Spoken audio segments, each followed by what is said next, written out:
Sains, nama saya Wan Ashraf Zaki, finalis OSK 2020 level 2 dari SD Saintifik Islamic Center Siak Riau.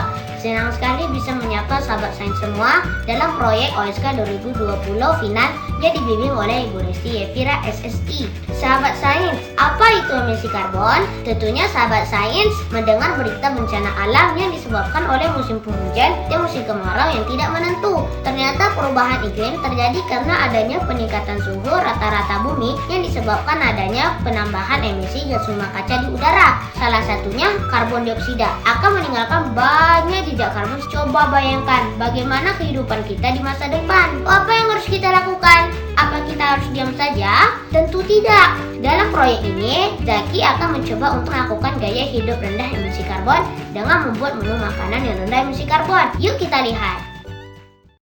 Ini adalah contoh menu makanan yang rendah karbon. Kita mulai dari sarapan ya. Dulunya Zaki makan pisang coklat keju dan segelas susu. Sekarang makannya adalah sandwich roti telur ditambah dengan tomat dan selada, dan minumnya adalah jeruk peras dan juga madu. Lanjut ke makan siang. Dulunya Zaki makan nasi putih, rendang daging, telur dadar, dan juga air putih. Sekarang Zaki makannya adalah nasi merah, gulai udang, tempe goreng, sayur, dan juga buah. Udangnya Zaki ambil dari Sungai Siak tempat Zaki berada. Tentunya ini juga mengurangi transportasi dan bahan bakar. Lanjut ke makan malam. Dulunya Zaki makan sate kambing, lontong, dan segelas susu. Sekarang Zaki makannya adalah salad buah yang isinya adalah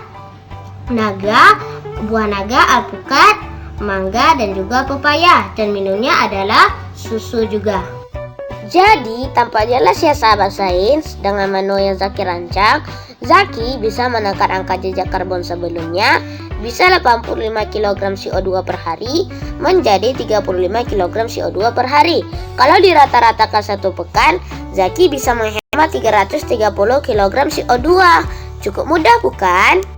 Nah, sahabat sains, sebagian dari sayuran dan buah di sini Zaki ambil dari kebun Zaki sendiri loh. Zaki menggunakan sistem vertikultur.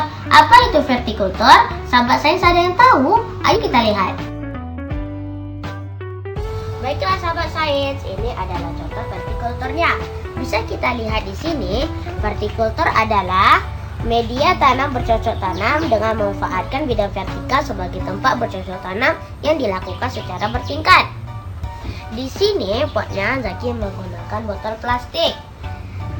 Ini bisa dikatakan reuse dari recycle barang bekas. Cara membuatnya, kita belah dua plastiknya, lalu kita lubangkan bawahnya agar pada saat kita menyiram, airnya bisa keluar dari lubang tersebut. Cara merawatnya pun juga sangat mudah sahabat sains. Kita siram 2 kali sehari, pagi dan sore, diberi pupuk, itu pun hanya sedikit saja. Lalu apa bedanya ini dengan tumbuhan yang lain? Nah, di sini kelebihannya adalah kita tidak perlu repot-repot lagi ke pasar karena sudah ada di depan rumah kita. Apalagi kalau ke pasarnya menggunakan kendaraan. Kendaraan kan menghasilkan jejak karbon yang besar. Yang kedua adalah bisa sebagai hiasan di depan rumah. Jadi apalagi kalau tumbuhannya tumbuh segar dan hijau, pasti indah di depan mata. Yang terakhir, ini yang paling penting. Tanaman berfotosintesis memerlukan karbon dioksida. Jadi tanaman ini dia akan menyerap karbon dioksida yang ada di sekitarnya.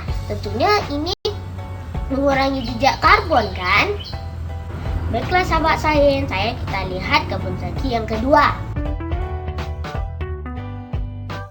Baiklah sahabat sains, dengan gerakan ayo menanam ini tentunya akan berperan penting untuk mengurangi emisi karbon. Apalagi dengan sistem vertikultur, tidak ada alasan lagi tidak punya lahan. Di dinding rumah pun bisa kita lakukan. Media yang digunakan pun sebagian dari barang bekas yang dapat kita gunakan ulang. Oke sahabat sains, siap untuk menanam? Ayo kita sumbangkan energi kita untuk bumi kita. Sahabat sains, itu adalah contoh 2 aksi yang